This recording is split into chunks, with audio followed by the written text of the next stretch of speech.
Jake wasn't one to believe in ghost stories.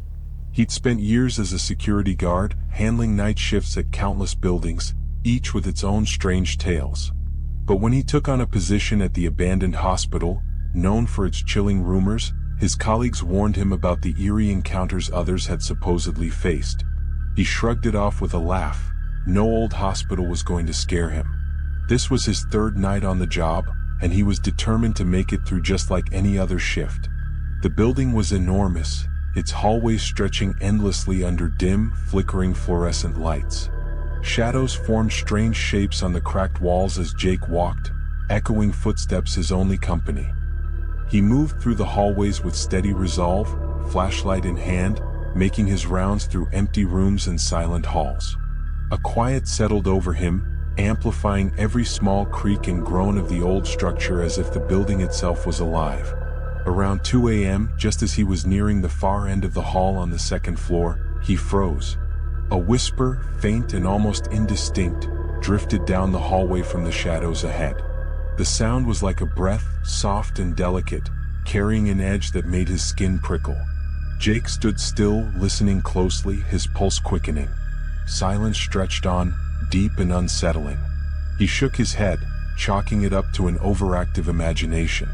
It wasn't uncommon for people to think they'd heard strange noises, especially at night.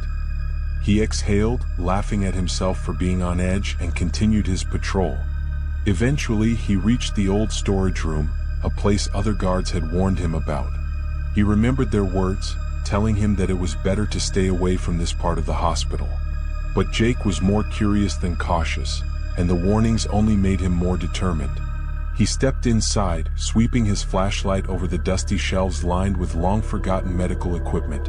Cracked syringes, rusty clamps, vials filled with unknown substances. The air was thick and stale, filled with the scent of mold and decay. As he reached out to turn off the light, a sudden chill spread over his neck, almost as if icy fingers were gliding over his skin. He shivered, glancing around, but nothing seemed out of place. The light above him flickered erratically, casting brief, disorienting shadows that leapt across the walls. He took a step back, deciding it was time to leave, when the door behind him suddenly slammed shut. The noise echoed through the empty room, loud enough to startle him. Heart pounding, he turned back, reaching for the handle, but it wouldn't budge. Jake pulled harder, panic rising as he struggled against the door. His breath came faster, clouding in the cold air of the room. Then, in the dim glow of the flickering light, he noticed a shadow shifting in the corner of the room. At first, he thought it might be a trick of the light, but as he stared, the shadow grew denser, darker, taking on a distinct shape. A figure stood there, still as stone, its features obscured by the shadows that clung to it like a shroud. But its eyes, two pale, glowing orbs, seemed to pierce through the darkness, locking onto him with an intensity that made his blood run cold.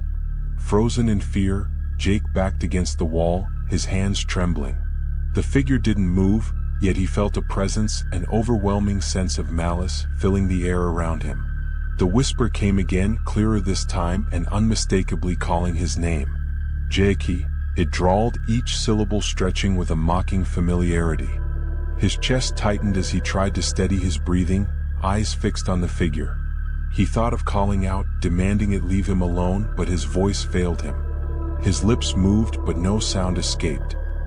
He felt trapped, as though the walls were closing in, pressing him toward the figure, which seemed to be edging closer without moving at all. A cold sweat broke out on his forehead as he squeezed his eyes shut, praying it would be gone when he opened them. But when he finally dared to look, the figure was gone, leaving only the empty, eerie silence in its wake. Jake let out a shaky breath, telling himself it was just his imagination. He tried the door again, and this time it opened easily, swinging outward as if it had never been locked. Heart pounding, he stepped out of the storage room, determined to finish his rounds as quickly as possible. But the moment he turned down the next hallway, a feeling of unease returned, stronger than before. The building was no longer merely silent. It felt oppressive, like an unseen presence was watching him, following his every move. Shadows danced along the walls, moving in ways that made no sense. Just as he approached the next corridor, the lights suddenly flickered and went out, plunging him into darkness. Jake fumbled for his flashlight, hands shaking, and clicked it on. The beam illuminated only a narrow path in front of him, and beyond that, the darkness seemed almost alive, shifting and pulsing.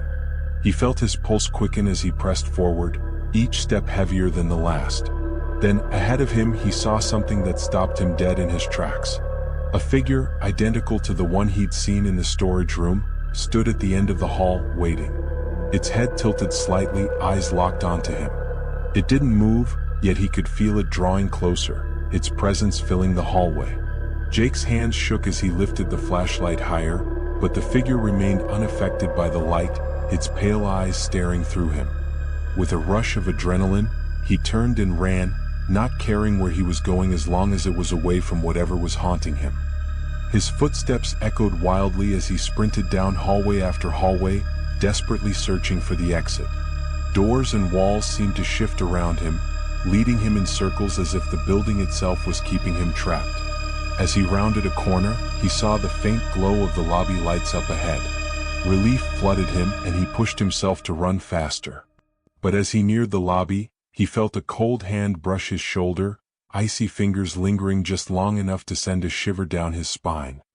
He stumbled forward, glancing over his shoulder, but saw nothing. He burst into the lobby, gasping for breath, and slammed his back against the wall. His flashlight flickered one last time before dying, leaving him in the faint light of the emergency exit sign. As he stood there, trying to catch his breath, he heard the faint whisper once more, floating through the silence, a chilling reminder that he wasn't alone. And in the darkness, those pale eyes watched, waiting.